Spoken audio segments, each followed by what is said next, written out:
Bonjour à tous, bonjour la team, on se retrouve aujourd'hui en bonne compagnie donc pour une nouvelle vidéo. L'objectif encore une fois c'est de partager un maximum de l'expérience de ces deux loustiques qui vont prendre le temps donc de se présenter un petit peu.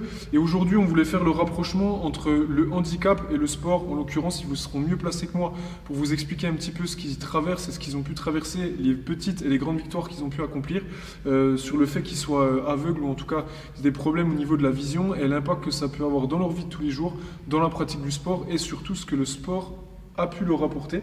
Donc du coup on va commencer par Isma parce qu'on se connaît depuis un moment les deux, ça fait 3-4 ans maintenant déjà. C'est ça, 3 ans. Ouais. 3 ans donc que tu as franchi la porte de chez nous. Je vais te laisser te présenter, parler un petit peu de toi et puis nous expliquer aussi de ce que tu as quoi, simplement. Ok. Alors moi c'est Isma, 30 ans. Du coup je fréquente CrossFit Belfort depuis 3 ans. Du coup moi un pionnier maintenant. Ouais, si on veut.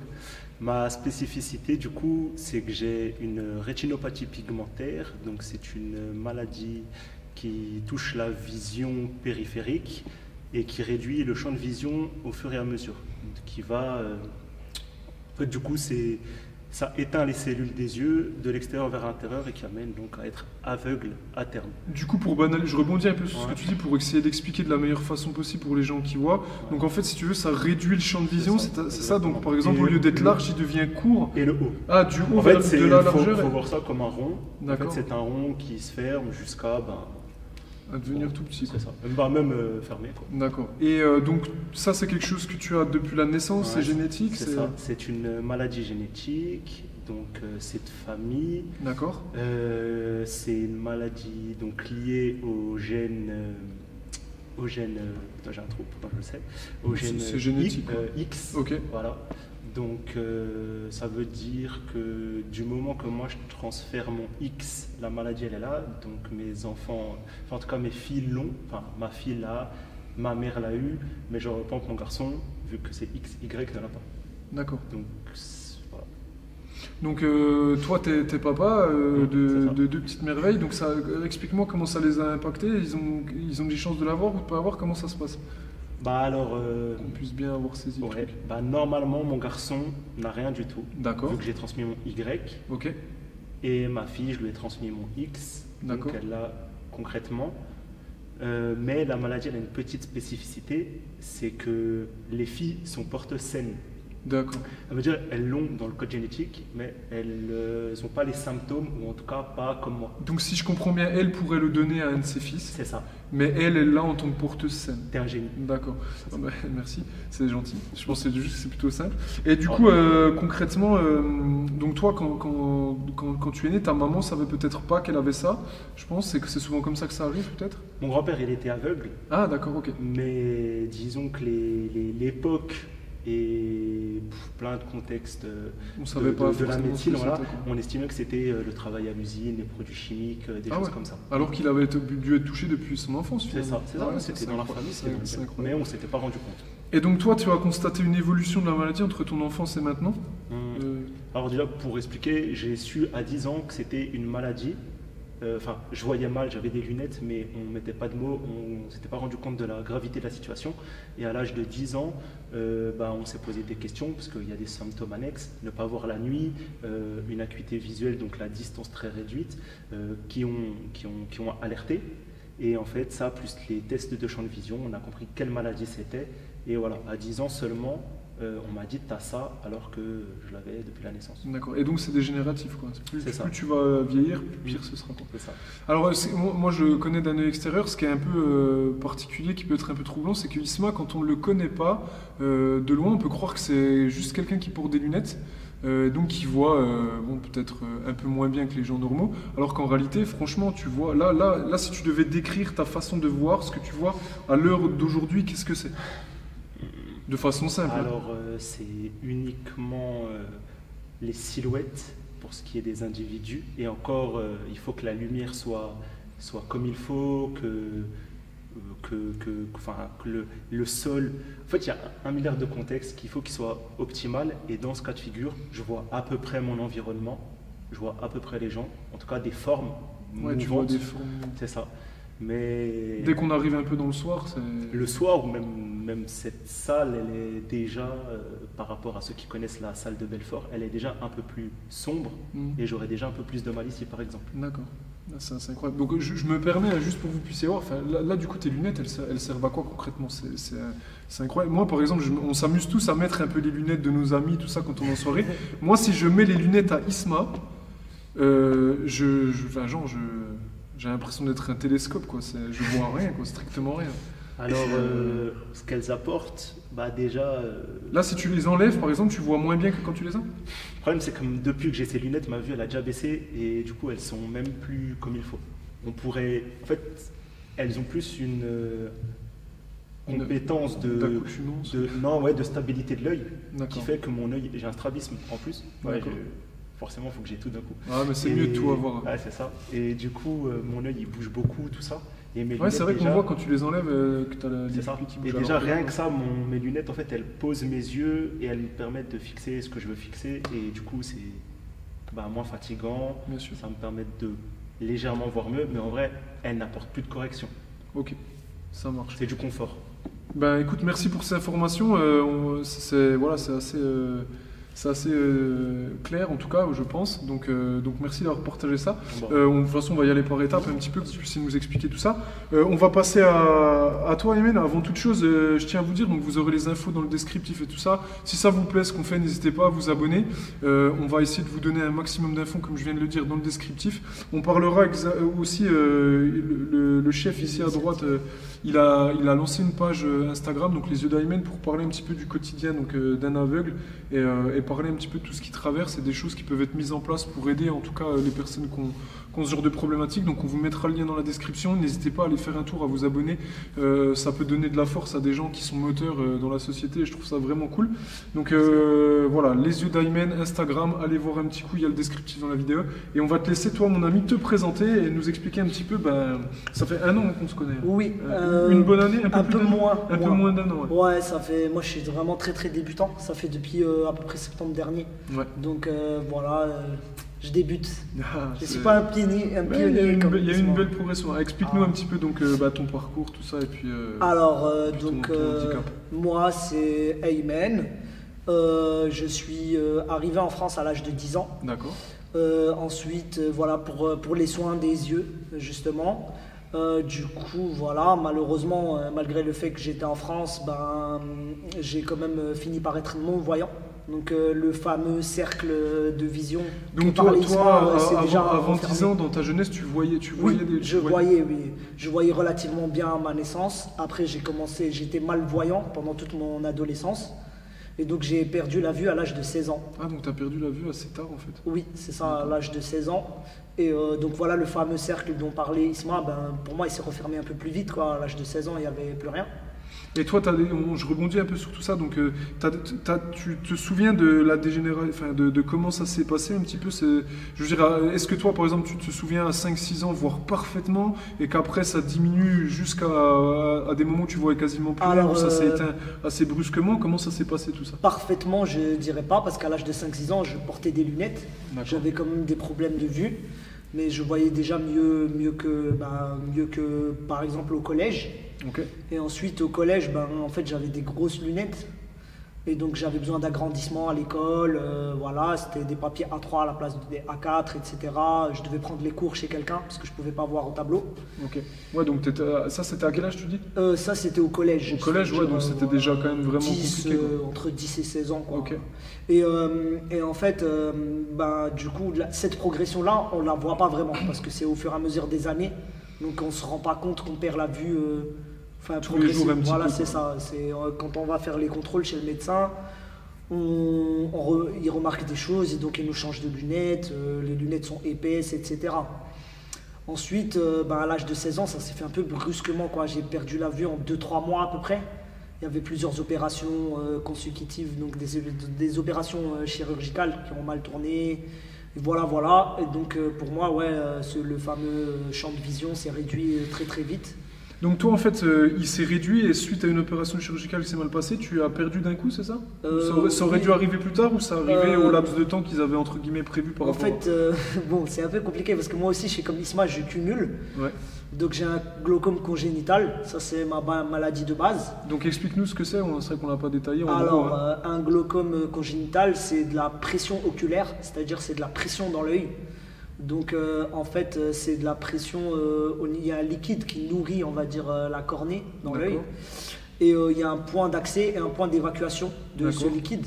Et si tu veux, moi, chroniquement, le point d'évacuation des déchets de ce liquide est bouché. Et même s'il le réouvre grâce à des opérations, comme c'est chronique, il se rebouche. Et c'est quoi qui le bouche? En fait, c'est génétique, c'est une malformation génétique. C'est une malformation. Il y a des gens, ils ont une malformation, ils ont, je sais pas, une petite artère qui était bouchée, quoi. Voilà, c'est ça. Il y a des gens, ils ont une bosse dans le dos et moi, c'est dans les yeux, la malformation. Et donc voilà. Et du coup, en fait, l'accumulation de ce liquide qui s'appelle l'humeur aqueuse, ça fait pression sur l'œil et donc ça dégrade le nerf optique derrière. Donc ce qui fait la communication entre l'œil et le cerveau. Et plus le nerf optique est atteint, plus le champ de vision se réduit. D'accord. Et voilà, comme je cumule aussi, comme monsieur à gauche, j'ai aussi une maladie qui est plus simple, qui était la cataracte. D'accord. Avec ça, donc avec une myopie et tout. Et en fait, à cause de la cataracte, je ne voyais plus, c'était totalement opaque, parce que la cataracte, en fait, c'est cristallin, une lentille qui est comme la cornée qui devient opaque. Et donc, il fallait m'opérer de la cataracte. Et le problème, c'est que l'opération de la cataracte, elle est très dangereuse pour des patients qui ont le glaucome comme moi. Et c'est suite à ça que j'ai perdu la vue, parce qu'on a essayé de me faire retrouver la vue à cause de la cataracte. Et finalement, ça a foiré au niveau du glaucome. Et donc, il y a eu une perte de vision en 2-3 mois. Si tu veux, en fait, en fait, c'est grâce au foot. L'ironie de l'histoire, c'est grâce au sport que j'ai remarqué que je perdais la vue. Parce que, en fait, je jouais au foot avec les copains et je suis parti en vacances. Ouais. Et en revenant des vacances, j'ai vu que je voyais plus la balle, je pouvais plus jouer au foot, quoi. Ouais, t'as senti que par rapport à l'analyse des mouvements que tu avais au quotidien, il y avait un problème. C'est ça. Et donc voilà. Et du coup, voilà, c'est ça mon histoire. Et donc à l'âge de 16 ans, j'ai perdu la vue. Après, ça ne m'a pas empêché de poursuivre les études, les choses comme ça. J'ai été à l'Institut national des jeunes aveugles. On leur fait des gros bisous. C'est là-bas où j'ai rencontré Isma, parce qu'on est tous les deux de Mulhouse, mais on s'est rencontrés à Paris. Voilà, ah bah tu vois, c'est ça l'anecdote, ça venait de m'apprendre, donc je croyais que vous étiez connus sur Mulhouse en fait. Non, on s'est connus à Paris, il a cru que c'était une blague quand je lui disais que je venais de Mulhouse. Et du coup, parce que c'est incroyable. Donc ça pour que je remette un petit peu dans le contexte, parce que moi-même je suis ignorant de tout ça. Oui. En fait, ça c'est donc l'institut que tu viens d'appeler, enfin de citer, pardon. Ouais. C'est des choses qui sont mises en place quoi? C'est par l'État? Oui, l'Institut national c'est des handicapés ou les aveugles particulièrement? En fait, l'Institut national des jeunes aveugles, c'est quelque chose qui est mis en place par l'État. En fait, c'est depuis Louis Braille a lui-même étudié dedans, donc l'inventeur du Braille. Okay. C'est un vieux château dans Paris. Hein, donc le braille, c'est... Vas-y, explique. En fait, c'est la technique pour pouvoir lire et écrire pour les aveugles. Voilà, c'est des petits points qu'on peut toucher avec les doigts, donc c'est tactile. Et grâce à ça, en fait, c'est des combinaisons de points qui représentent les lettres de l'alphabet. Voilà, et donc Louis Braille, l'inventeur du Braille, a été à l'Institut national des jeunes aveugles. C'est quelque chose qui date vraiment de la monarchie, en fait.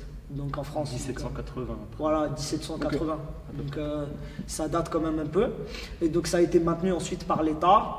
Maintenant, parce que en fait, comme c'est un institut inclusif, ils réfléchissent un peu peut-être à le fermer, parce que maintenant on essaie de plus en plus de mettre les malvoyants, les non-voyants ou n'importe quel handicap en milieu ordinaire. Oui, bien sûr. Donc voilà, ça par exemple, au niveau du Haut-Rhin, il y a le phare qui, lui, par contre, a été fondé par un aveugle, mais qui est quand même aidé par l'État et d'autres structures maintenant. Et dans les années 70, il a été fondé par un aveugle et en fait le phare, eux, ils suivent des jeunes déficients visuels mais en milieu ordinaire. Ça veut dire on ne peut pas avoir cours directement au phare, avoir école au phare, Mais contrairement à l'INJA, on peut avoir vraiment école, il y a des classes et tout. Ok, super. Donc, ce qu'on mettra aussi dans le descriptif pour ceux qui veulent, s'il y en a qui sont aveugles ou qui ont besoin de conseils, on essaiera de marquer pas mal de choses qui peuvent vous aider. Oui. Donc, ou des instituts comme ça, ou des liens, des choses. Voilà. Voilà, vous irez faire un tour dans le descriptif et on essaiera de mettre un maximum d'informations. Ok. On pense que c'est important. Et puis, les personnes qui regardent la vidéo, donc elles savent qu'elles sont curieuses. Donc, si vous pouvez aider ou même conseiller C'est des ça. gens autour de vous, allez voir un petit peu ce descriptif. On essaiera Oui. de vous partager un Parce max que d'infos. au-delà Vas-y, finis. de l'initiative sur Instagram, comme tu as parlé des gens de déficience visuelle, s'il y a des gens de déficience visuelle qui regardent la vidéo, je suis également administrateur d'un groupe Facebook qui s'appelle Déficients visuels de France. D'accord. Donc voilà, si vous êtes intéressé par la déficience visuelle, si vous travaillez dans le domaine où vous êtes déficient visuel, ou vous avez des proches déficients visuels, vous pouvez aller faire un tour sur le groupe, on acceptera votre demande avec plaisir. Ouais. Et puis je pense qu'avec avec la caméra woman, on avait prévu de façon d'expliquer l'initiative en Ouais. général sur les réseaux sociaux pour la déficience visuelle après. Eh ben, Voilà. super, ben, on mettra tous ces liens en descriptif. En tout cas, franchement, c'est vraiment bien. Pour rester un petit peu dans le descriptif de ta maladie, qu'on puisse comprendre, puisque voilà, l'idée c'est d'être transparent et puis d'expliquer vraiment aux gens les vraies choses quoi, qu'ils peuvent rencontrer. On a la chance de vous avoir là pour que vous puissiez partager, ça peut aider du monde. Toi, Oui. tu as un de tes deux yeux qui est. Alors, on se vanne, on lui dit tu as un œil de verre, et à chaque fois tu nous reprends en disant c'est pas ça. Oui. Et ils t'ont mis un œil. Moi, je savais même pas que ça se faisait. Pour moi, c'était un truc, franchement, je vous le dis honnêtement, pour moi, c'était un truc que dans les films. Qu'on avait où le mec il perd son œil, il court partout après. Enfin, je veux dire, la dernière fois que j'ai vu un Pirates œil des comme ça, il y a Pirates des Caraïbes et puis il y a Hercule dans Walt Disney où elle a le poil sur l'œil, tu Exact. vois, la gorgone, mais c'est tout quoi. Et explique-nous ce que c'est quoi. Oui, ça, moi en fait. ça c'est j'ai- ton œil gauche. Ouais, c'est ce qu'on appelle, c'est ce qu'on appelle une prothèse oculaire. Ok. En fait, c'est fait par un oculariste, parce que les gens ils connaissent oculiste, mais c'est pas un oculiste, c'est un oculariste. Et donc c'est quelqu'un qui travaille l'esthétique des yeux. Ok. Et donc voilà, c'est une sorte d'esthéticien pour les yeux, et c'est lui qui a mis ça en place suite à une opération chirurgicale. Et ensuite, après, il n'y a plus besoin d'opération, il peut adapter l'œil, etc. Mais c'est vraiment purement esthétique. Donc, Et j'ai en encore fait, ils te mettent tu m'avais expliqué, ils te mettent en fait comme un système, en gros comme le cœur pour ceux Voilà, qui regardent c'est un ça. peu plus les Marvel et les Avengers, comme le cœur d'Iron Man, mais en gros dans l'œil, et toi tu peux l'enlever et le remettre en gros, c'est ça? Oui, non, en fait, le cœur, vraiment, on peut pas le. Pas le cœur, Parce que moi, mais j'ai pas la l'œil, référence l'œil. Marvel. Oui, mais en fait, c'est juste la surface qu'on peut enlever. C'est juste la surface Ouais, mais c'est ça. qu'on peut enlever et remettre. Mais le D'accord. cœur en soi, il est fixe, il a été mis Ouais, ouais, au moment ok. de l'opération chirurgicale. Mais donc voilà, ouais, c'est assez incroyable. Et puis franchement, moi, ce qui est le plus incroyable, c'est vraiment déjà, on dirait un vrai œil quoi. Sans déconner, Ouais, c'est super bien fait, C'est hein. vraiment incroyable. Il bouge tout ça. Enfin, c'est vraiment. Oui. Si tu me l'avais pas dit, franchement, j'aurais pas su quoi. Oui. Donc bon, voilà, c'est pour vous dire un peu les progrès qu'il peut faire dans tout ça. Ok, ben merci un petit peu déjà pour cette présentation. Moi, d'un œil extérieur, bon voilà, je les connais depuis un moment, donc pas de vilain jeu de mots avec la phrase que je viens de dire, mais du coup, c'est vrai que quand je vois ce qu'ils sont capables de faire dans le quotidien, ça permet à la fin de ta journée, tu te dis, ouais, j'ai pas trop de raison de me plaindre parce que voilà, les mecs ils viennent, ils s'entraînent. Enfin voilà, j'ai toujours plusieurs petites anecdotes en général pour les gens avec qui on discute. Je vous en raconterai une un petit peu sur eux après parce que voilà, mais ils savent pas de quoi je vais parler, mais moi je sais. Et donc non, franchement, eux on dirait que c'est facile, c'est leur quotidien et tout ça. Mais moi quand je vois quand même les difficultés que ça représente, voilà. Moi je vais vous poser, avant de rentrer à la tâche, je vais vous poser une question aux deux par rapport en fait, c'est contextuel au pays dans lequel on est, donc à la France. Comment, votre regard un peu sur l'extérieur, comment vous trouvez les choses qui sont mises en place dans ce pays? Est-ce que c'est bien ce qu'on fait pour les handicapés, notamment les aveugles? Est-ce qu'on est vraiment en retard, sans rentrer trop dans les détails et les bien polémiques, sûr. mais de se dire ok, nous on se sent chanceux de ça, ou franchement, sans se donner de mots cachés, c'est de la merde. Ok. Voilà. Vas-y, commence, ouais.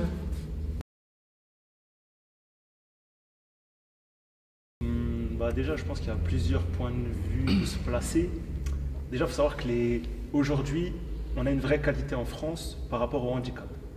Le problème, c'est qu'elle existe seulement depuis 2005, grâce à la loi qui a été... Donc une quinzaine d'années, quoi. C'est ça, la loi sur le handicap et l'égalité des chances. C'est à peu près ça l'intitulé. C'est tard parce que si tu vas... J'ai tellement pas de notion sur elle, je sais même pas te dire...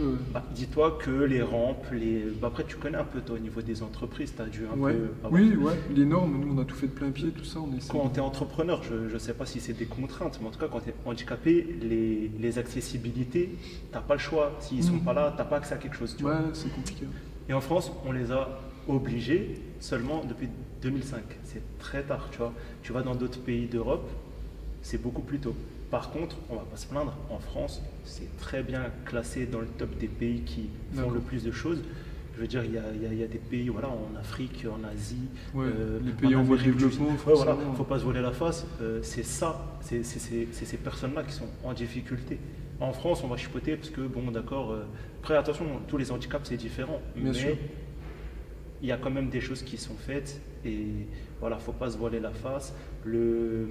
L'État-providence de la France, il met quand même à l'abri du besoin les personnes en situation de handicap grâce aux allocations et tout. Donc il y a des aides aussi. Il y a énormément de choses. Franchement, en soi, quand tu fais ce qu'il faut, les démarches qu'il faut, quand tu te manifestes, tu as la reconnaissance travailleur handicapé, tu as l'allocation adulte handicapé, tu as 1 milliard de structures régionales, nationales, tu as des prises en charge, tu as tous les corps de métier du médical et on va dire du paramédical qui sont accessibles dans chaque ville, du privé, du public. Tu as des messieurs, Ayman, je pense qu'il va en parler plus, qui t'apprennent à... l'aide à la mobilité. Ouais, la mobilité, mais même dans les gestes de la vie quotidienne. Il y a un mec qui va t'apprendre à utiliser ta machine à laver avec ton handicap, à reconnaître les pièces au toucher, comment faire à manger avec des techniques gestuelles. Je veux dire, on est loin d'être le pays à se plaindre et franchement... il faut rendre à César ce qui appartient à César, c'est que les handicapés ont de la chance en France. C'est important, moi quand j'entends ça, je trouve que c'est important des fois aussi de dire ce qui est bien. Quoi. Donc c'est cool. Toi, de ton point de vue, tu es assez d'accord, Ayman? Moi je suis d'accord et je suis pas d'accord parce que je suis un peu plus engagé déjà. Bon, déjà, là où je rejoins complètement ce qu'il disait Isma, c'est que moi, personnellement, je suis né en Algérie. Donc, je suis venu à l'âge de 10 ans en France. D'accord. Donc là, c'est clair que quand tu es aveugle en Algérie, tu es dans la merde. Ouais. Excusez-moi du mot, mais c'est ça. Donc, par rapport à l'Algérie, il y a des pays comme ça, on a vraiment de la chance d'être en France. Après, là où ça dépend, parce que tout à l'heure, par exemple, on parlait de l'Institut national des jeunes aveugles et du phare, ça dépend vraiment de la structure qui nous suit. Ouais, je comprends. Parce que, par exemple, l'Institut national des jeunes aveugles, il y a une réelle bureaucratie. Et si tu veux, comme c'est pas très très moderne, ça a été fondé en 1780, donc ils sont encore restés à cet âge-là. Et en fait, il n'y a pas de feedback. C'est-à-dire quand les étudiants aveugles là-bas donnent leurs besoins, c'est pas du tout pris en compte. Ça veut dire on impose ce qu'on croit être bon pour vous. Ouais, bien sûr. Tu vois, et donc il n'y a pas cette culture du feedback. C'est pas fait pour et par, quoi. C'est fait par des personnes extérieures qui pensent ce qui est le mieux pour des personnes qui n'ont pas. C'est ça. Nous, on utilise une phrase célèbre, c'est personne ne sait mieux que celui qui fait. C'est ça. Donc si t'as pas le handicap, forcément c'est... Voilà, et par contre, au niveau du phare, c'est complètement différent. Déjà, c'est une structure un peu plus locale, c'est la province, ils ne gèrent pas des déficients visuels de toute la France. Ça a été fondé par un aveugle en plus. Déjà, oui, voilà, donc la symbolique est forte. Et du coup, en fait, c'est beaucoup mieux. Donc ça dépend déjà beaucoup des structures. Après, pour l'accessibilité, il y a des choses qui se font, c'est pas toujours top. Moi, je sais qu'au niveau de la mairie de Mulhouse, j'ai fait remonter des choses qui ne sont pas forcément... En fait, la mairie de Mulhouse, c'est le même problème. Ils font des choses, par exemple, qui croient être bons pour les non-voyants. En fait, ils dépensent de l'argent pour rien. S'ils demandaient leur avis aux non-voyants avant de dépenser de l'argent pour l'accessibilité, ça serait mieux. Et donc voilà, je suis en train de me battre pour ça. Donc je suis en communication avec la mairie de Mulhouse. Le problème, c'est que les décideurs, on a difficilement accès aux décideurs. Bien sûr. Donc il y a beaucoup de gens qui sont de bonne foi à la mairie de Mulhouse, mais les décideurs un peu plus hauts, forcément, même les gens qui travaillent déjà à la mairie, ils ont du mal à les joindre, à faire des choses. Qu'on verra, j'espère que ça va se mettre en place prochainement. Comme il a dit Isma, grâce au phare, justement, qui est la bonne structure pour les déficients visuels dans le Haut-Rhin, j'ai par exemple un instructeur de locomotion. C'est quelqu'un qui va venir pour accompagner un non-voyant, pour lui dire ça peut être dangereux dans la rue, ça c'est bien, il faut suivre telle chose qui ont été mises en place pour l'accessibilité. Donc c'est quelqu'un qui nous apprend, on va dire, à se déplacer en sécurité dans la rue. Voilà.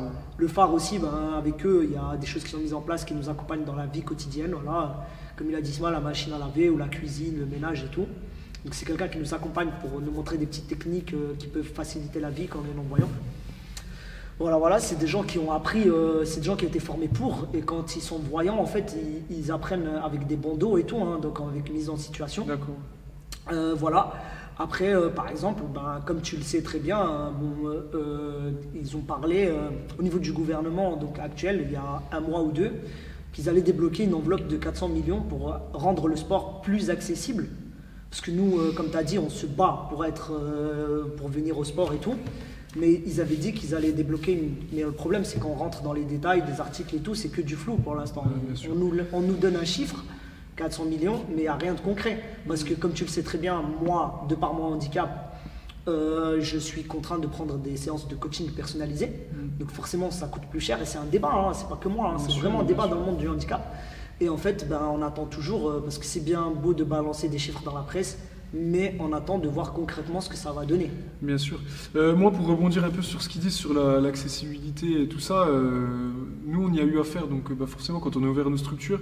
Et c'est vrai que je me souviens d'un truc qui nous faisait assez marrer, parce que ça a toujours été compliqué, les normes d'ouverture, les normes d'accessibilité, etc.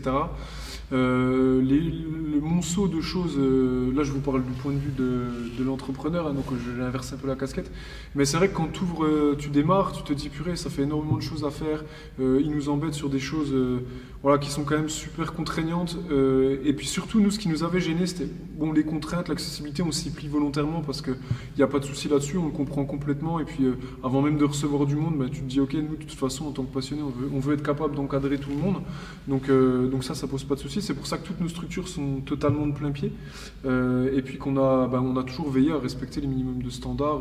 Je me doute bien que pour quelqu'un voilà, d'aveugle ou de handicapé, c'est peut-être pas parfait, mais nous, ce qui nous gênait à l'époque, moi je me souviens, c'est qu'on m'avait à un moment refusé ou repoussé notre ouverture pour une histoire peut-être de 20 cm d'un rayon si on avait un fauteuil, alors que les 3 pharmacies que je connaissais pas loin de chez moi, il y avait encore des marches. Que des marches pour y accéder, quoi. Donc bon, c'est vrai que ça c'était assez compliqué parce qu'en fait ils obligeaient les nouvelles entreprises à se mettre tout de suite aux normes, ce que je peux comprendre et je trouve ça très bien, alors que d'un autre côté ils avaient laissé un laps de temps énorme à des entreprises déjà existantes qui en plus de ça brassaient de l'argent pour se mettre progressivement aux normes. Et ça, j'avais trouvé ça un peu inacceptable, quoi. De me dire, attendez, il y a un moment donné, il y a des priorités à faire. On se doute bien qu'on doit être capable de recevoir le public prioritaire, mais je pense que la pharmacie, c'est quand même l'endroit où tout le monde va pouvoir aller sans problème, quoi. En tout cas, c'est quelque chose qui nous avait marqué avec mon associé plusieurs fois, et puis ça remonte un petit peu maintenant. Donc voilà. En attendant, voilà, nous on a toujours essayé de faire en sorte que ce soit accessible. Après, la chose principale, c'est surtout que d'être dans un endroit où vous êtes coaché, en fait. C'est ça qui est important, parce que l'accès est une chose, mais si tu es accompagné, je pense que c'en est une autre. C'est la priorité. De toute façon, on en revient même avec les gens qui n'ont pas de handicap. Oui. Hein, si tu payes un abonnement à 5 €, attends-toi à avoir des résultats à 5 €. Oui. Donc voilà, hein, on est ce que l'on fait et on ne sera jamais mieux suivi que par les experts qui font ça au quotidien. Oui. Donc ça, c'est important. Si je peux juste moi, ça me permet de ouais. progresser mieux. En fait, que je suis en coaching personnalisé, c'est vrai à cause de mon handicap, mais au final, c'est une bonne chose parce que je progresse mieux et l'accompagnement est adapté vraiment à moi, à mon évolution, à mon corps, à mes performances, etc. Donc au final, c'est quelque chose de bien. Mais après, si l'État pouvait nous aider pour compenser ça, ça serait toujours mieux. Bien sûr. Après, voilà, ça part d'une vraie volonté. Déjà, le fait d'aller dans des structures où vous pouvez bouger, c'est vraiment bien. Alors après, vous n'avez pas tout à fait le même niveau de handicap, Oui. comme les gens ont peut-être pu voir. Moi, j'aimerais qu'on commence, on a beaucoup parlé un petit peu de ce que c'était, j'aimerais qu'on commence à transposer ça un peu sur la pratique sportive. On va commencer donc par Isma. Moi, je vais te poser une question, une multiple question en une question. En fait, c'est un espèce de processus un peu particulier. J'aimerais que tu nous expliques, pour remettre dans le contexte, comment tu as découvert ta salle de sport, comment tu nous as découvert en l'occurrence, et puis tes différentes victoires, ou ce qui t'a le plus marqué en ces 3 ans d'évolution, même si ça fait 1 an, 8 mois que c'est comme ça avec le fucking Covid. Mais voilà.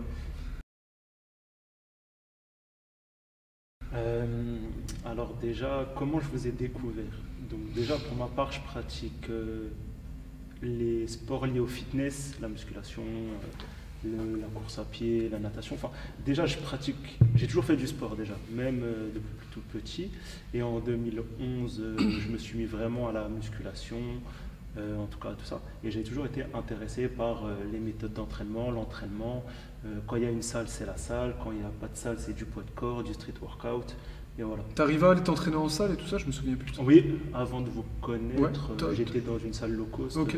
Voilà. Et ça va, t'arrivais au entraînement, tout ça, le fait de rentrer dans la salle, l'accessibilité, l'entraînement, ça ce qui t'arrivait à te m'est arrivé sentir. chez vous, mais arrivé là-bas. Ouais. Je me suis cogné. On en parlera après des petits je savais que déboires ça qu'ils allait peuvent ça. avoir dans leur quotidien. Ouais, non, bah, j'ai galéré. En plus, la course à l'abonnement le moins cher a fait que je changeais de salle chaque année. À la fin, il a fini, il s'entraînait dans un ruisseau avec À une la paire fin, de je dumbbells. m'entraînais dans une Il super payait salle. 1 euro tous les 6 mois. C'est presque ça. Mais voilà. Et en fait, donc je faisais plein de sports, je m'intéressais à plein de sports.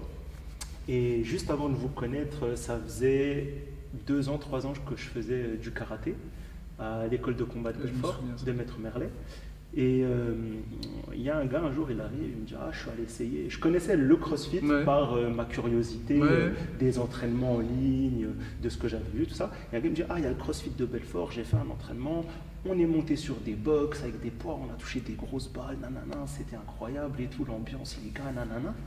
Et plus que l'entraînement en soi, c'était quand il m'a dit l'ambiance et tout, elle est comme ci, comme ça. Et curieux, bah, je parlais à ma femme et tout, on est venu, on a fait une séance d'essai et c'était vraiment incroyable.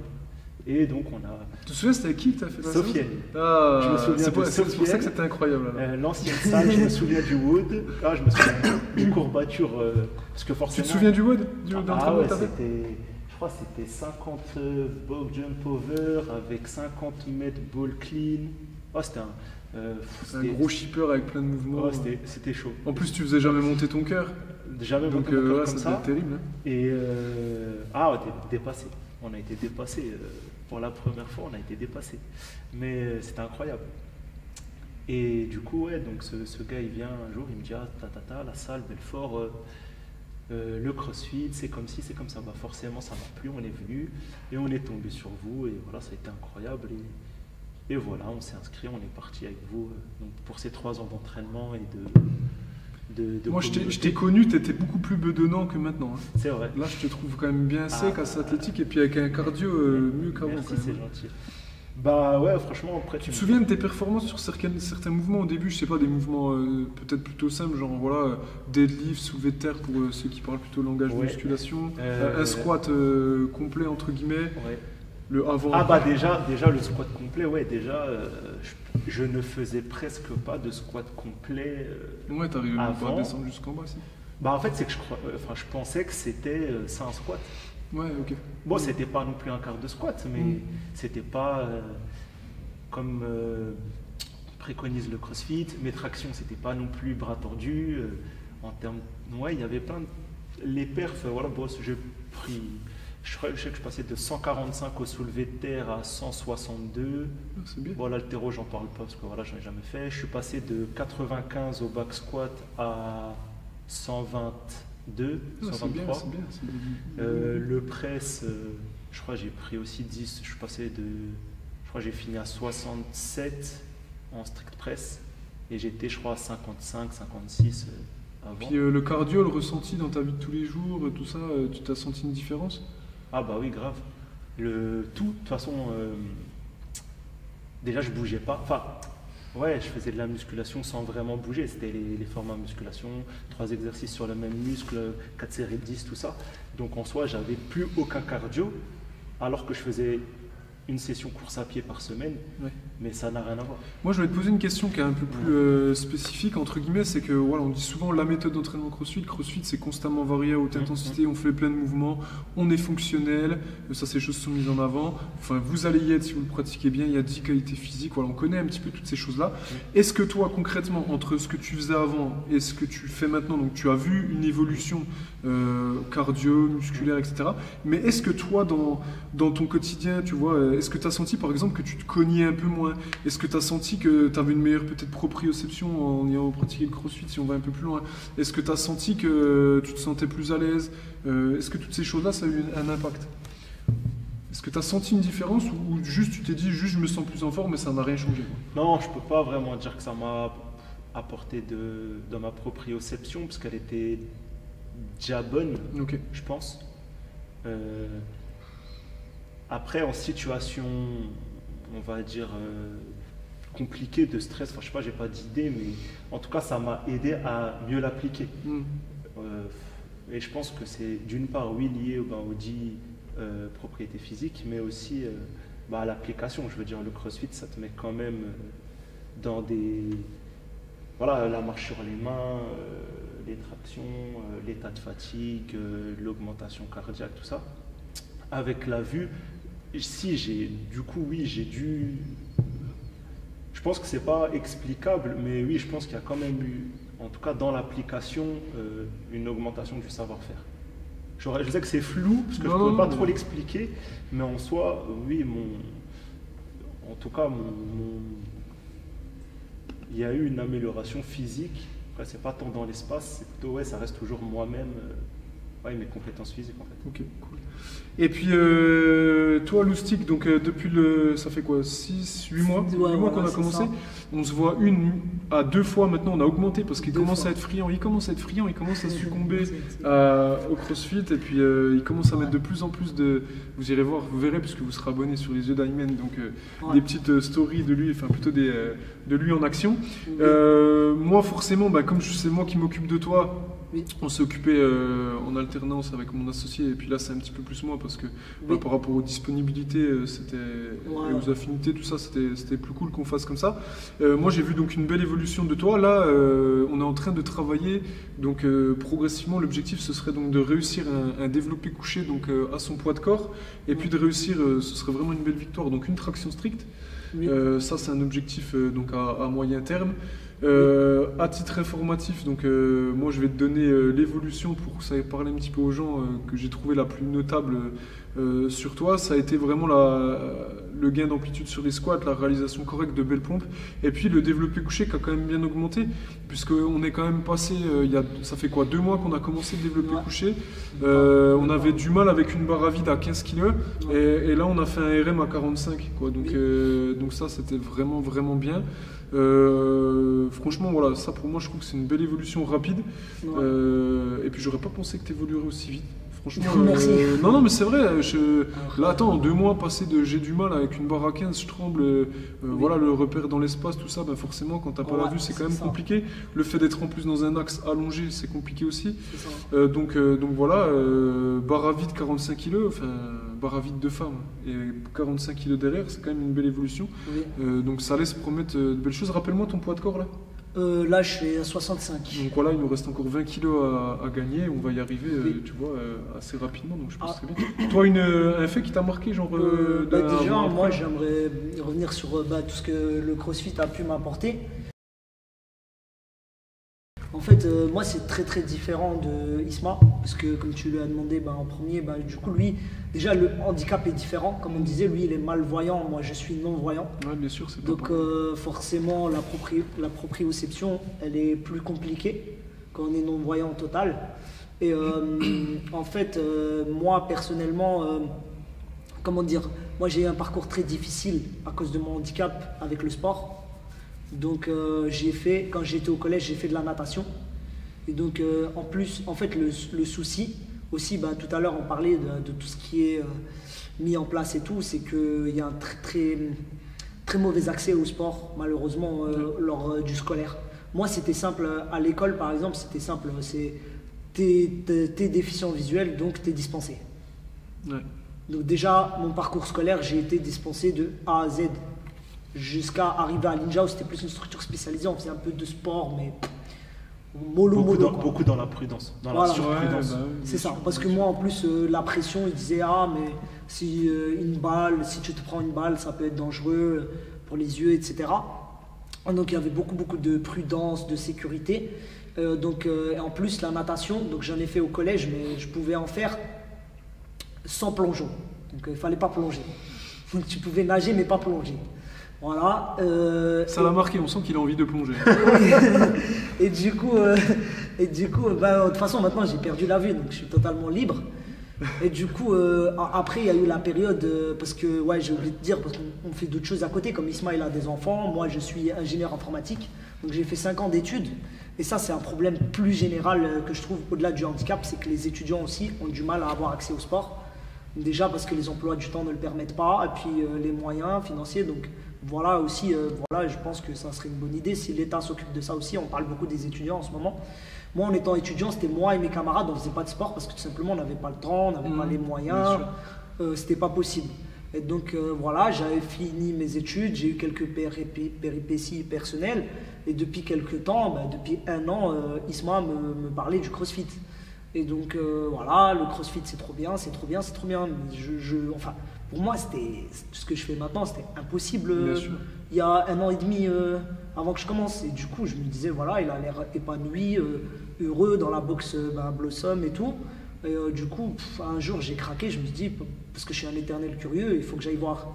Et voilà, bon, comme on a fait ça en improvisé, on ne vous a pas prévenu, Sofiane et toi, ma première séance, bon, selon Isma. Ah oui, alors je précise, hein, je rebondis sur ce qu'il dit, mais enfin, si moi je m'en souviens en fait, c'est qu'avant qu'on aborde le sujet pour Ayman des coachings, on va dire privés, il est quand même venu essayer 2 fois, Oui. 2 fois en séance avec tout le monde.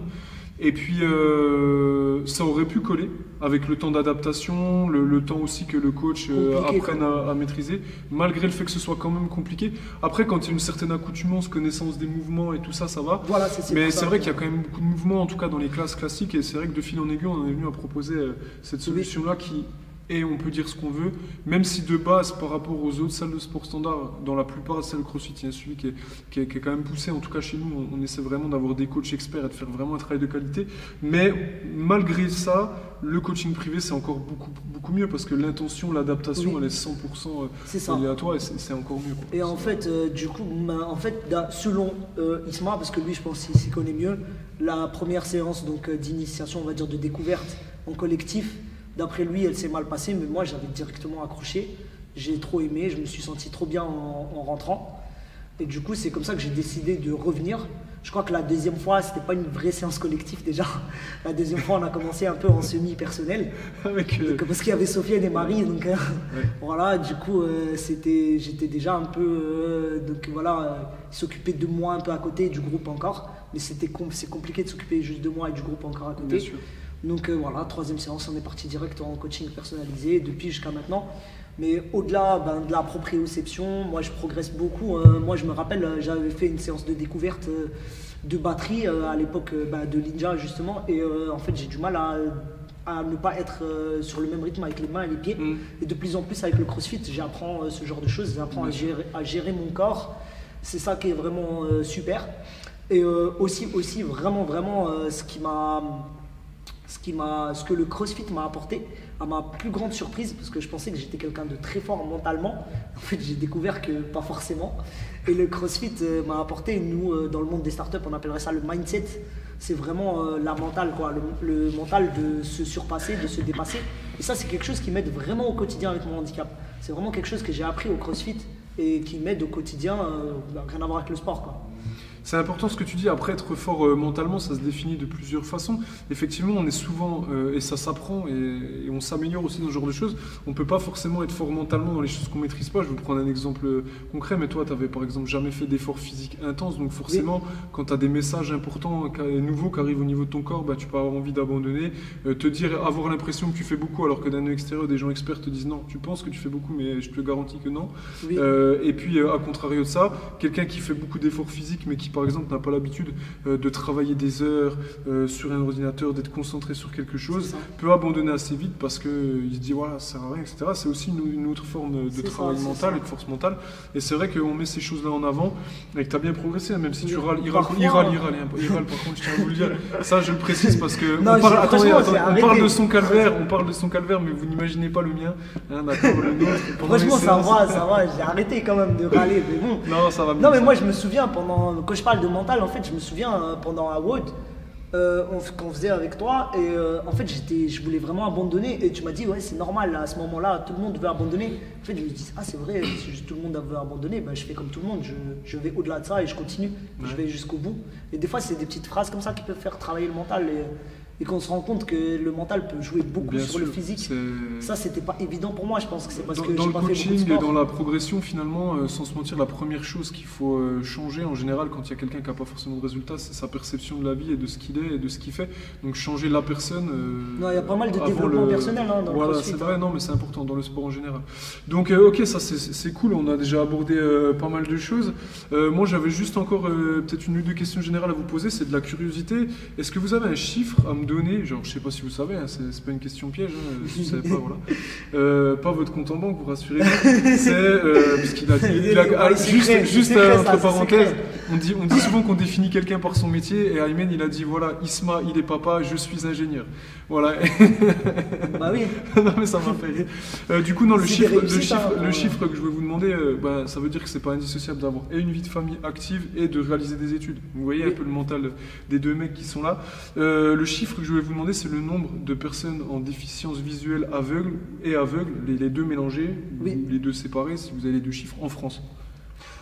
À peu près. Ça, hein. c'est pas Aymen. Est-ce qu'il y en a beaucoup Oui, ou pas à beaucoup peu près en France. En fait, on si devrait on, vraiment si donner- on prend tout de A à Z, Les personnes qui ont C'est-à-dire besoin d'une tout- assistance parce que c'est compliqué pour eux, vraiment la vision, pas ma mamie qui a 5 à l'œil et 9 à l'autre. Quoi. euh, C'est-à-dire quelqu'un qui aujourd'hui a vraiment est considéré comme handicap visuel. Quoi. ben ça, on tourne à peu près, si on englobe vraiment tout, il y a 1 800 000, mais ça, c'est compter justement ben, les petites mamies, qui peut être un réel Ouais, bien handicap sûr, aussi. ouais. Hein. Et puis, franchement, on avait parlé justement avec ben, l'éducateur sportif du phare, C'est justement. énorme. Et on a dit que en fait, le fait de les mettre au sport, les petites mamies qui perdent la vue, ça leur fait aussi une sociabilisation. Ouais, bien Et sûr. ben, ça combat la solitude. Mais concrètement, les gens qui ont besoin d'assistance et tout, on tourne autour des 500 000 en France. Mais sinon, si on compte tous les déficients visuels, on est à 1 800 000. Hein. 1 800 000 Ouais. et vraiment aveugle handicap sans compter les petites mamies qui Voilà, c'est 500 000, 400, 400, 500 000 à peu près. Mais 500 000, c'est Ouais. beaucoup, c'est énorme.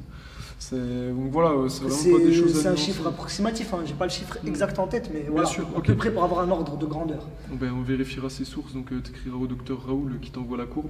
Pas de souci. Non. Comme ça, on sera. Non, on mais de toute sera façon, précis tout par est rapport à disponible sur Wikipédia. Hein. S'il faut, on met les liens en description. ça. Mais nous, des liens sérieux, on veut pas Oui. de Wikipédia ici. Ok, d'accord. Moi, désolé, j'ai un peu mon esprit un peu intello. Enfin voilà, du coup, ok, donc je sais pas, des petites anecdotes. Est-ce que vous avez une anecdote à nous raconter chacun? Donc on va commencer pour toi. De ton quotidien, un truc qui t'a marqué, ben, je sais pas, ici on parle de tout, on se vanne, etc. Il n'y a pas de barrière. Un minimum quand même, on va pas trop loin non plus. Mais quelque chose qui t'a marqué en bien ou en moins bien du fait de ton handicap, je sais pas, une gamelle que tu t'es pris ou un truc qui t'a marqué, tu t'es dit merde. Ou quelqu'un, je sais pas, ou Samira peut-être qui t'a donné un slip à la place de ton pantalon et tu t'es sorti dehors en slip. Ou je sais pas, un truc comme ça. Il y en a trop, c'est ça le problème. Une, hein, il faut que tu m'en sortes Ah une. ouais, Celle mais avec laquelle t'as là tout de suite le Il y a tacle. une histoire par semaine. Bah, ouais, tu vois. Je sais pas. Une là comme ça là qui te vient là.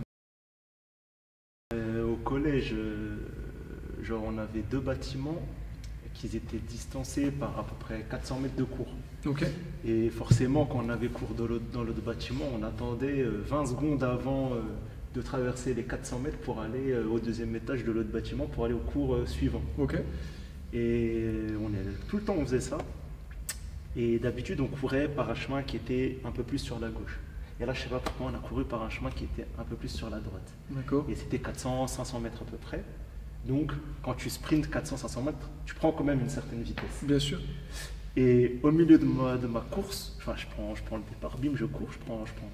Au bout d'un moment, boum, je me prends une cage de but de foot Oh, il y à fond la caisse sur vraiment la tranche. Il y avait genre j'étais en 6e, 5e, il y avait des 3e, ils étaient en train de discuter, tout ça. Ils ont pas compris ce qui se passait. Le truc, il a vibré pendant 5-6 minutes. Moi, j'ai volé 3 mètres en arrière, j'avais un bleu de là à là. Ah ouais, tu t'es détruit. J'étais sonné. Les gens ils se sont dit, mais qu'est-ce qu'il a lui enfoncé dans les objets? Pour être dans les Marvel, il s'est pris pour le fléau dans X-Men. Ouais. Il allait le casser. Et ça, c'est des choses qui t'arrivent, bah, franchement, ça paraît tout le temps. Moi, j'ai une anecdote sur lui, du coup. Et alors, on l'apprend en rigolant maintenant, mais sur le coup, moi, là, j'avais pas forcément.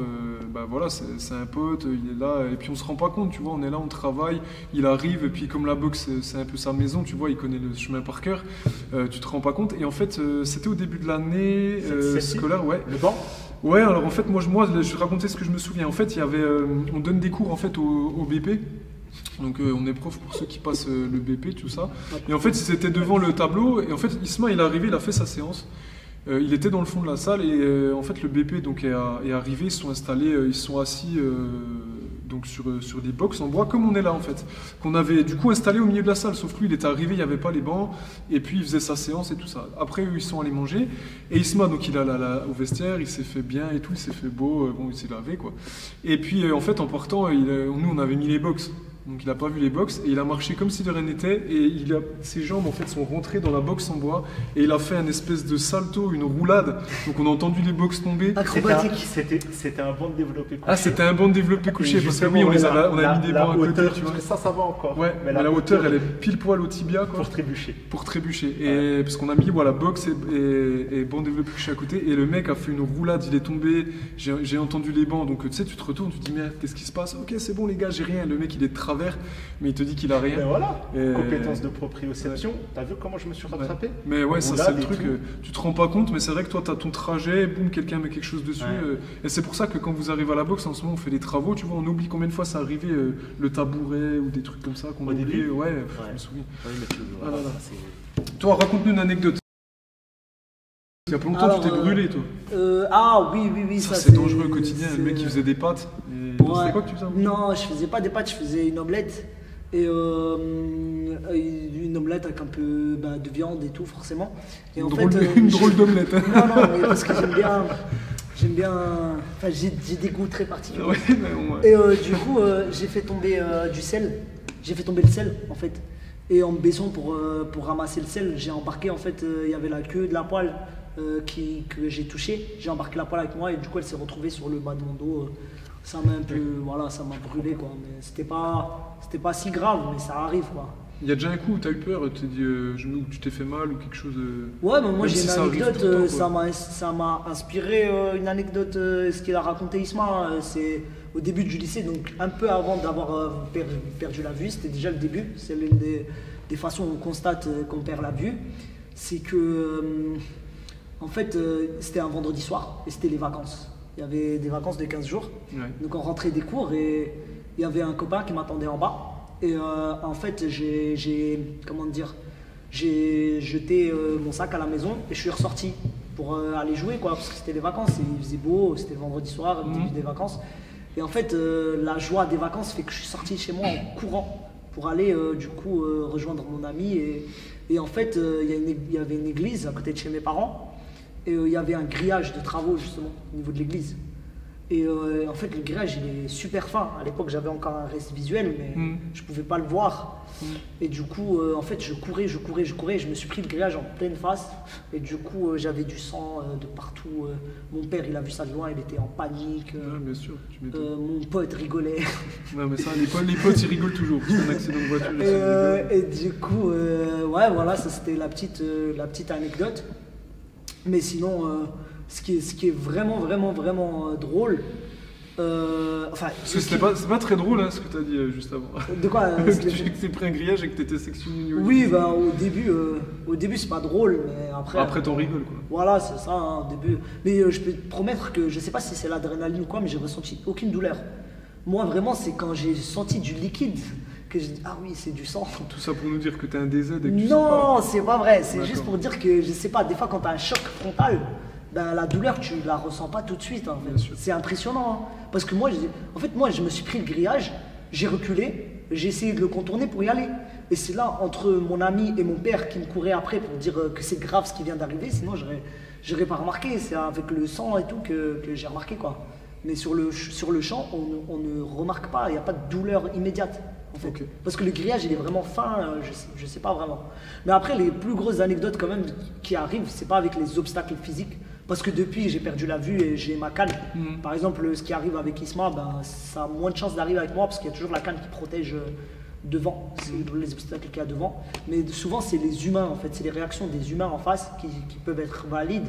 Et qui, par exemple, si on va dans une administration où on va acheter quelque chose avec un vendeur, si on y va avec un ami, ben la personne elle a tendance à parler à l'ami. Et ça, c'est vraiment mon côté engagé, où on dénonce beaucoup ça, on essaye de dénoncer ça sur les réseaux au niveau de toutes les personnes en situation de handicap, c'est l'infantilisation des personnes en situation de handicap. Par exemple, je vais avec toi, je sais pas moi, tu m'accompagnes dans une administration, je sais pas, à la mairie pour faire mes papiers, ou bien dans un magasin. On va à la mairie, je te dis attends-moi à l'entrée. Et puis... Je te dirai oui, je te dirai oui à la mairie, Adrien, pas de problème. je rigole. Et du coup, je te disais, voilà où on va, par exemple, je sais pas, acheter un t-shirt. Ben, en fait, le vendeur ou la personne, la secrétaire de la mairie, elle va tendance à parler à toi, parce que toi, tu es valide. Par exemple, elle va dire, il veut une pièce d'identité ou il veut un passeport, alors que c'est moi le concerné. Ouais. Ou alors le vendeur, il va dire, il veut un t-shirt bleu ou rouge, alors que c'est moi le concerné. Et donc ça, c'est vraiment quelque chose qu'on dénonce. Et pour, forcément, peut-être les gens, ils ne le font pas exprès, hein, ils ne sont pas méchants. Ouais, je pense d'un point de vue extérieur qu'il y a une éducation des gens à faire là-dessus, parce que c'est vrai qu'il y a une captation dans un dialogue qui est liée au regard. Oui. Puis tu sais, les gens, tu sais comment ça se passe. Hein, la première chose, quand tu vois quelqu'un, c'est que tu as le radar. Quand tu la regardes de la tête aux pieds, tu analyses et tu te fais tout de suite une idée sur une image. Moi, je pense que c'est très important comme message, parce qu'il y a vraiment une éducation à faire. En fait, malheureusement, c'est pas qu'une question de regard, c'est vraiment une question de mentalité. Ouais, bien sûr. Parce que j'ai une amie qui s'appelle Amandine, qui est en déambulateur. Donc elle voit très bien. Elle est juste elle a un handicap. C'est pareil, quoi. Elle a un handicap moteur, oui, elle est en déambulateur. On a tendance à parler à son petit copain parce que c'est lui, il est valide. Ouais. Du coup, c'est pour ça qu'on essaie de faire des initiatives sur les réseaux sociaux pour que les gens voient que les personnes en situation de handicap sont des personnes normales et qu'ils n'ont pas peur de leur parler. Si le mec chez lui, dans son smartphone, il a déjà vu le quotidien d'une personne en situation de handicap, le jour où il va le rencontrer en vrai, il va avoir tendance à avoir un comportement normal. Bien sûr. Qui se dit que c'est une personne normale. Vous entendez, ça c'est hyper important. Du coup, moi, ma petite anecdote sur toi, donc c'est pas une anecdote forcément où on rigolerait, moi c'est plutôt un coup qui m'a mis, moi, si je pardonne l'expression, mais sur le cul, c'est que tu devais venir donc faire un coaching, et puis en général c'était Isma qui te récupérait, qui t'emmenait un petit peu, qui te récupérait à la gare et qui t'emmenait à la boxe. Et puis en plus c'était déjà le mauvais temps, la neige et tout, c'était il n'y a pas si longtemps que ça.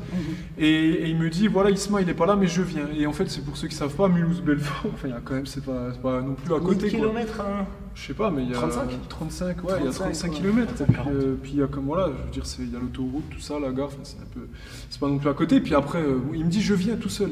Et moi, de ma conception, le mec de son appart qui voit pas, qui est tout seul, qui va aller descendre en bas, aller à la gare, monter dans le train, venir à la gare de Belfort et après revenir prendre le bus et aller devant la salle, je comprenais pas le concept, tu vois. Pour moi, il y avait une barrière sur ce qui est réalisable et comment ça allait se passer. Et puis je lui ai dit écoute, non, vas-y, on remet la séance et tout, et elle était venue en fait.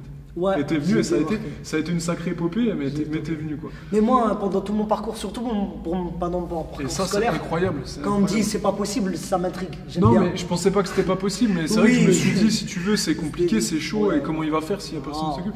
Et en fait, pas de problème quoi. Bon, on l'a retrouvé au milieu de la route, hein, il se baladait. Ouais, bien sûr, ça c'est pour démonter. Moi en tout cas, j'ai bien toqué à la porte de la boxe. Mais de toute façon, depuis, j'ai fait venir mon instructeur de loco à Belfort. Donc, on apprend de plus en plus pour être en sécurité. Mais c'est vrai que la petite anecdote à retenir, c'est que toi, aveugle, tu trouves plus facilement l'entrée que toi avec ton père quand vous êtes devant la salle. Ah oui, c'est ça. Lui, son père devant la salle et il veut aller au promo. Ouais. Non, sérieusement, merci les amis, c'était vraiment cool. Du coup, donc voilà, pour faire un petit point sur tout ça, on a pu parler un petit peu de leur handicap, du sport, et si on devait faire une petite conclusion à tout ça, et ben voilà, si vous pouvez conseiller les gens autour de vous qui ont un handicap, dites-leur d'être dans des salles où ils sont coachés, d'aller dans des endroits où ils en ont la capacité.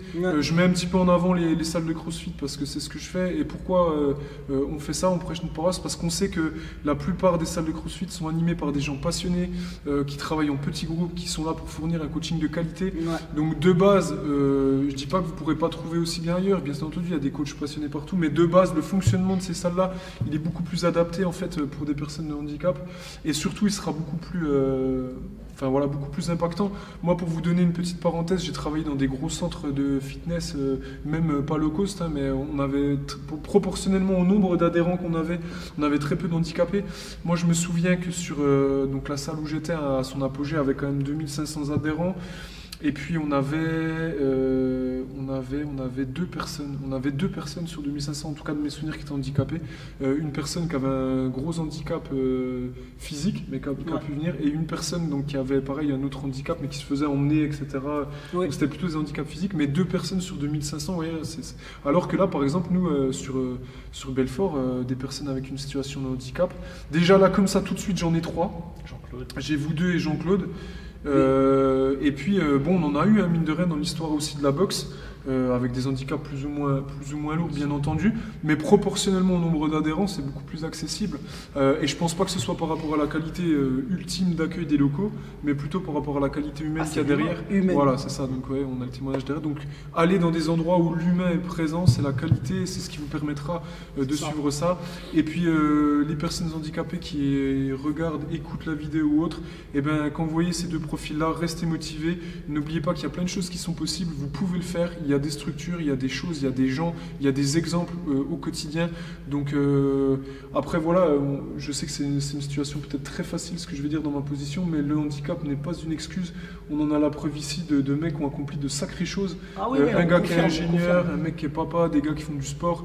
Et puis franchement voilà, donc courage à vous. Si on peut vous aider, vous mettez un commentaire, vous vous abonnez, vous posez des questions, on est là. On a essayé de parler un peu de sport, on a essayé d'échanger parce que c'est le but de la vidéo. Et puis voilà. Ne partez pas tout de suite de la vidéo, regardez la suite, puisque juste après, il va y avoir Isma qui va tenter un max en front squat. Et oui, il n'est pas venu pour rien, il est en tenue, donc il va bosser dur. Et vous allez pouvoir voir Aymen, donc il va travailler aujourd'hui juste sur sa petite séquence, histoire qu'on ne perde pas avant le coaching de fin de semaine, sur ses mouvements, sur ses mouvements de traction, parce que là on va juste faire un petit travail spécifique. Donc on se retrouve juste après pour cette partie-là. En attendant, merci les gars, je te fais un check. Check mon poulet. Une petite partie aussi où je vais parler de les yeux d'Aymen sur Instagram. Et ben pas de problème. De toute façon, voilà, on vous donnera les infos. Et puis si jamais il y a quelque chose qu'on oublie, on compte sur vous pour nous rappeler. Et le mot de la fin, normalement, c'est keep the pitch, la team. Donc allez-y à 3 les gars. 3, 2, 1, keep the pitch, la team. Yes. Et à bientôt, bye. Ciao. À tout de suite pour la suite.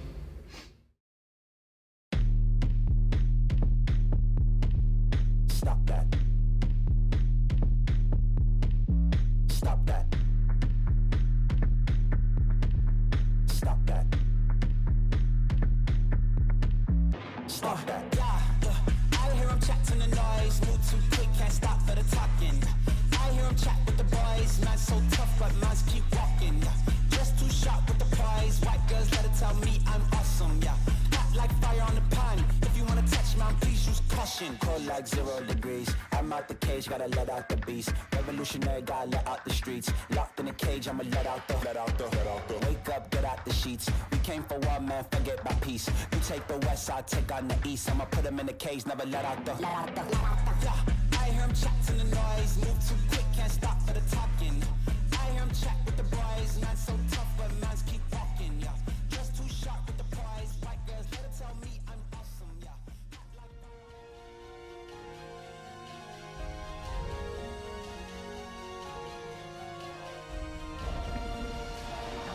Ah, les mieux sortis tout à l'heure. On pousse. Ouais. Ça fait des points de check.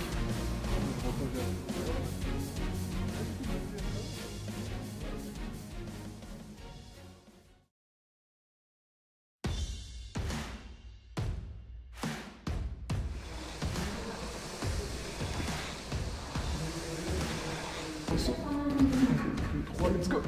Contrôle la descente. Ok, encore une go. Bloc. Encore 5 secondes. 4, 3, 2, contrôle la descente. Et refaire. Jusqu'à la fin.